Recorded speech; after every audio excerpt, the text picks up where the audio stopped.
Good evening, I'm Joe Ginger. Welcome to the interview of Canton Park District's new director, Bret Wheeler.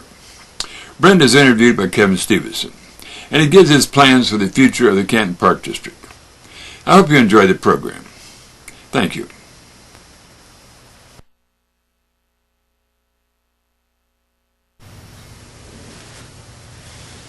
The Canton Park District has been a part of the Canton community for 101 years, and during that time there have been only 6 executive directors.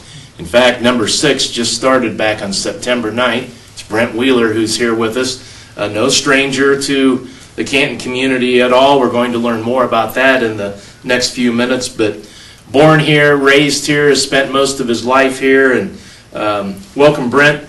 We're not welcoming you to town, but welcoming you to the position. Thank you. Absolutely ecstatic to be here. Tell us about your background. Maybe let's start with the education, talk about the park stuff, then maybe we can get about you and your family. But a very education you've had, which I think helps in this position a lot. Yeah, I'm actually a criminal justice major from Illinois State University. Then broke into the world of professional baseball as an intern as I was going to law school at Northern Illinois University. Worked in the baseball field, had an opportunity to continue to move up for a while there. I did that. My last position was as general manager of the Milwaukee Brewers minor league affiliate in Beloit, Wisconsin. Then my wife and I had a decision to make. It was time to talk about having a family. Where did we want to be? I was either going to continue to move around or I was going to settle my roots. Well, my roots have always been Canton, and that was the right place for us to come back to. Our family and friends are here. It's where we wanted to be, so I made that transition. When I came back to Canton, I ended up working for the Peoria Park District. And we can talk more about the Peoria side of things later, but while I was there, I ended up getting my master's degree in recreation, sports, and tourism from the University of Illinois. So that wraps up kind of the educational piece of what I've done. It all started being a Canton High School graduate in 1993. So. Correct, and a Spoon River College graduate in 1995. I think that puts you in good stead of being called a Canton guy. Correct. Pretty safe way to Absolutely. Yes, and in fact, I had an opportunity to interview for another position in Peoria at one point, but the deciding factor against that opportunity was the fact that there was a residency requirement. And I would do a lot of things, including commuting for 24 years, but I was not going to move from Canton. This is where I want to be. Which, again, that's one of those things that obviously it's your passion for not only the park district, but the community. Absolutely. At different points in time, I've been able to be more involved than I was at the latter part of my work career, simply because of the requirements that had me in Peoria so often. But one of the things that I'm really looking forward to in this position is not only the work here, but being able to invest some of that extra time I'm getting from not commuting to do other projects in the community and just help where I can. Not having the commute to deal with adds a couple of hours to your day is what it amounts to. Yeah, that's a wonderful perk of this job for me. Every 8-hour day was a 10-hour day. 10-hour day is a 12. And with a lot of evening meetings and appointments in the Peoria area when I was working there, there were many, many weeks where I live on the outskirts of town. I would head to Peoria, I would come back, but I would never actually make it into the city of Canton. And now, when I drive to work, I drive right through the heart of it, it feels very good. It may seem like a small thing, but having that opportunity, maybe you can take a route one morning going to work past South Park, another time past Big Creek Park, and keeps you in tune with what's going on in the district. And that's exactly what I do, to and from work as well as at lunch. Opportunities that I did not have before. Now everything that I do, I plan my drive around making sure I swing by a park and putting eyes on it. Mm-hmm. Especially this time of year when, well, here it is, grass is still growing and that sort of thing. And yeah, but there's not a more beautiful time than to have to check on parks in the fall in Canton with Big Creek and Lakeland. I mean, those are phenomenal places year-round, but especially this time of year. Mm-hmm. Let's talk about your role at the Peoria Park District. You started in 2001. Correct. Correct. and were in a variety of roles with the PPD. Yeah, I was lucky enough to, my timing was good in Peoria. I started off as a sports coordinator, quickly worked through a number of layers, and ended up for about, I'll say just about 10 years, I ran the Riverplex Recreation and Wellness Center. After those 10 years, I was promoted to Deputy Director of the Park District, and that's where I spent the back half of my time in Peoria, was first assisting Bonnie Noble, and then Emily Cahill when she took over for Bonnie in the role of Deputy Director. Two good people to learn from. Great people, and terrific exposure to just a number of things. When I reflect back on the different pieces of the Park District I was able to work with, from the police department to the Parks Division, our golf courses in our golf division, the zoo, the children's playhouse, Luthi Botanical Garden, the Riverplex, of course. At one point, marketing. I mean, there's very few pieces of that operation that I didn't get to work with intimately at some point in my career, which hopefully will serve me well as I come here. That's the thing. You weren't pigeonholed at the Peoria Park District, even though it's a larger district. You were not pigeonholed into one area. You had a lot of variety. I did, and that was in part by design, in part just natural ebb and flow of an organization that size. I often got the luxury of dealing with what I would call some of the bigger opportunities and bigger challenges that we had in Peoria, and just navigating some of those situations was also another piece that is helpful. It's all working with people, isn't it? Absolutely. It was about relationships, and then of course numbers, because that's the other piece of the equation, is trying to figure out how to make dollars go as far as they can. And a lot of times that was partnerships. And a lot of times it was relationships, and just knowing where to go, where to look when we needed resources, and then trying to figure out how to spend those resources as wisely as possible, make them stretch as far as we could. That was the job. For many years, you've talked about collaboration, and I'm sure this is something we'll get into further along in the discussion here today, but that is an important part, the collaboration, the partnerships, like you mentioned. Each agency can't do it on its own. They have to work together. Yeah, and in a community like Canton, there are no competitors for the Canton Park District. We are there to support everyone in this community. And right now, we don't fit every project that's out there, but we look for opportunities to try to bring what we can, the resources that we can bring to the table, human, financial, land, whatever the case may be. But if we can find other partners in the community to work with us, we can put together better projects, better programs, better spaces and places without having to foot the entire bill, which isn't always possible. But yes, when we can collaborate with someone, those efficiencies make the dollars in this community stretch as far as they can, and that's really what part of our job should be.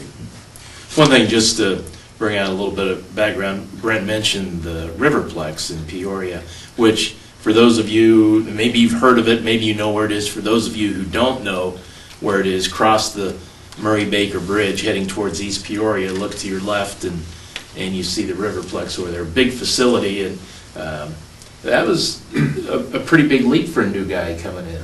It was. It was 118,000 square feet of a new facility at the time, and one that was pretty controversial, because there was a lot of discussions when the Riverplex was being contemplated about, was it appropriate for that facility being tax supported to compete against the private sector in Peoria, where there were other fitness entities. So there was a lot of, well, I'd say not a lot, there was some controversy about that, and then there was a need for it to perform financially really well out of the gate to meet the pro forma and all the promises that had been made about the facility. So once again, kind of ended up in the right place at the right time, got an opportunity to lead a phenomenal group of people during my time there, and the results were what we wanted. Getting closer to home, we talked about you graduated from Canton High School in 1993, and the Park District was a big part of your life growing up prior to the high school years and now after, obviously. It's really pretty amazing to me when I start to think about my connection to this park district. I grew up right up the hill from here, and so much of my days was spent playing in this very park where I get to go to work every day. Wallace Park, by the way. Wallace is what Park, we're talking yes. about. I'm an outdoor person. I'm into sports. I have been my whole life. So, I found myself in these spaces and places over and over again. When I think about, playing t-ball and playing coach pitch and working my way through the baseball system, it was in these parks. My family pictures as a little kid, I'm in these parks. Fishing with my grandma at Lakeland Park. Then I get to a point where one of my first jobs was working in the maintenance department for this very park district. When I came back to Canton after college and after my baseball stint, raising my family here, we started that same cycle over again where we would take walks in the playgrounds and the fishing and playing tennis and you name it, it's been in these parks. And then I did have the opportunity and ran to be a park board commissioner, which I was for a decade while I was working in Peoria. It was a way for me to, in my mind, take what I was doing every day and lend some of that to the community as I worked in that role. And now, of course, getting the opportunity, it's when I think about the amount of time I've spent at Athletic Park and the Ems Field and Wallace Park and Lakeland and Big Creek especially, the only parks I didn't spend a lot of time in as a kid or as an adult were South Park and Anderson and John Dean. But outside of that, I have just spent an immense amount of time in these spaces and places, and they mean so much to me because of that. It's like, I've used this phrase a lot recently, but that is really, these parks are the canvas from which most of my life has played out. Small things like eating lunch with a buddy in high school, we'd get wings at KFC and go to Big Creek Park and eat them. Everything I've done has just revolved around these parks. Back in those days, did you ever think that, maybe someday I could run this park district? Yeah, actually I did. When I don't know when it happened, probably the first time I started working for the Canton Park District. I was taking care of the ball diamonds, and Gary Baker at the time was the director here. And I don't know if I was just being cocky or what it was, but I always said, I'm going to be Gary Baker one day. I don't know if I actually believed it or if it was just something fun to say at the time, but it's pretty interesting. It worked out. Yeah, now it's actually a thing. Let's fast forward to September 9th, 2024, and that was the day you officially started, although you were hired middle of August. And we could say you hit the ground running on September 9th, which you did, but actually you started, the night you were hired, your mind was going 100 miles an hour. Yeah. It was really nice because when I have to think about these places, I don't really even have to travel there most of the time. My mind's eye has a pretty good log. It's up there. Yeah, and I've spent so much time in them. And then my time as a commissioner, got to learn a little bit more about how the sausage is made, and I had a better understanding of the budget and the things that you don't get when you're just either working maintenance in the park or using the parks as a patron. So I had a pretty good head start on it. Also knew many of the people that work here, and so that allowed me to hit the ground running. Oops, sorry about that. That happens with the park director. Gets does. a lot of calls. That's right. I kept saying I need everyone to be patient. Don't expect a whole lot of changes right out of the gate. Let me kind of assess everything and go through it methodically and go through all the processes. And then I got about 2 weeks in, and I'm like, no, I can't be patient anymore. Let's do stuff. So then we start digging in and going. What do you see as the main role as park director for you? Yeah. For me, it's making sure that every part of the organization is running in a very high professional level, holding people accountable that are in the roles to make sure the different aspects, and holding myself accountable to figure out how we can continue to move forward, making sure that we're using our resources wisely. See, this is the thing about a job like this. This is not my park district. It's not your park district as a commissioner. It's the people's park district. And I'm here just to take care of it as well as I can for a very short period of time and make sure that whoever comes next has a phenomenal park district, and then they need to do the same thing. It is a phenomenal park district, and whatever it takes to make sure that it remains that way and that it makes strides in that, in a positive direction, that's what the job is.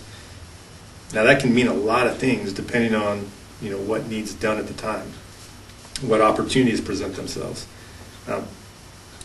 I threw out my crystal ball a long time ago, especially when COVID came, when I knew where everything changed pretty dramatically. So there's a combination of planning and a combination of reading the room and seeing what's needed at a particular time and being flexible enough to make sure that we're always moving forward. As long as we're doing that, then I'm doing my job pretty well.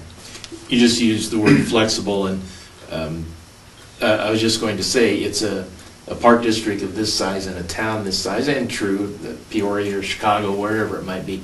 It's a fluid situation, isn't it? Things are always changing, and you have to be able to adapt, and sometimes quickly. Yeah, that's exactly right. We are beyond blessed to have the park district in Canton that we do. I tell people this a lot. If you're from Canton and you've spent most of your life in Canton, you may be the group of people that appreciates the park district the least. It's human nature. It's not a knock. It's the reality that you just come to expect it. You know it, and you assume that every other community like Canton has a park district very similar to Canton. And I can tell you from my time in the field and going around the state, it's not even close. Canton, for the size of our community, has an absolutely phenomenal park system. And because of that, to your point on the fluidity of it, yeah, there's a lot of different pieces at a lot of different times, a lot of things that can happen that, when you have an airport, you can understand some of the things that could happen that require flexibility. Obviously, a lake system, those inland waters at Lakeland are unique, but they also come with them particular challenges. Some natural, some man-made. So yeah, there's plenty of things that can pop up, but there's also just the part that nobody likes to talk about, which is just we are a governmental entity. We have a park code. Legislation changes all the time. That means, we have to change our labor situation, if it's safety in the workplace, compliance with a number of different organizations. There's all kinds of things that can happen that can change the way you operate on a day-to-day basis. Yeah, that compliance with the governmental regulation Yes. is just becoming more and more, not only in parks, but in any field. Correct. Government or non-government. And those are the things that you have to deal with, and sometimes they're not fun, Yeah. and they're not easy. Most of the time they're not fun, but most of the time they're also put in place for a good reason. They're guardrails that help to protect the employees, protect the taxpayers. They can be monotonous. They can feel like sometimes you're spending more time working through process instead of just moving forward on things. But again, they're there for a good reason, and it's our job to make sure we're complying. If we want our organization to run at the top levels at every step of the way, then that's just another piece of it that we have to tackle. I wouldn't call it a uniqueness, but the Canton Park District has a huge amount of open space, much more so than a lot of districts. And the thing is, the Canton Park District in the last couple of years has really increased their offerings on the program side. Yeah. Another way that you serve the community, and as you've said a couple times during this talk, serving the community is a very big part of what you do. That's the whole impetus. It is, and 1,900 acres is a large piece of ground for a park district our size to maintain. So your point is right. When we start to do more on the programming side, there's a balance there, and you have to try to hit the right chord of how much can we do on the programming side while making sure that these spaces and places are maintained the way they need to be. A lot of people, I've used this quite a bit recently as well. When you think about putting in a trail, the trail system from Wallace Park to Big Creek and Lakeland is phenomenal, incredibly well used, beautiful. That trail rivals about anything I've seen. It's wonderful. But it's not just a piece of asphalt. It's a linear park, and it's a park that needs to be maintained like a park. If you took the length of that trail and put it all together in one space, you have another park. So, you have weed eating and mowing and litter pickup and maintenance on the trail and maintenance on some of the fence lines, and you have trees come down that need to be removed, and all kinds of things that weren't required when it was just forest. So, yeah, we've added both land holdings, but land holdings that need maintenance as well as programming, and that with a minimum wage that has gone up significantly over the last 5 years, it means some of our dollars with some of our support staff, they don't go as far as they used to. So trying to keep all the balls in the air and move all these pieces forward at the same time is a bit challenging. I know you said a little while ago that during the COVID years you pretty much threw out the crystal ball. We'll ask you to reel that back in again here for a moment. Yeah. What do you see the Canton Park District as in 1 year, 3 years, 5 years, 10 years? The only thing I can commit to is a better version of our current self. And when I say that, this is a phenomenal park district. So the reality is, with the resources that we have available to us and the park district as robust as it already is, it's hard to say that there's going to be anything added to it that's going to be challenging from a financial side to maintain. Now, that doesn't sound all that fun. I get it, but one of the most important parts about keeping a well-run park system is making sure that we are maintaining the places that we do have at the level that we want them to be maintained. And when you every time you add anything, be it a shelter, be it, the clock starts ticking on the roof and the concrete and the shelter. And, I want to make sure that this park district is well maintained as humanly possible. And part of that plan is a little bit of contraction, trying to be very strategic about the places that we do maintain and the places that we let nature have back. When we take those, when we become a little bit more efficient, and when I'd say a little bit of contraction, then we can figure out how far our resources go for strategic expansion. And what this park district will look like down the road, hopefully a kind of freshened up version of itself, but then that's going to be up to the combination of what the community needs and what resources allow us to do.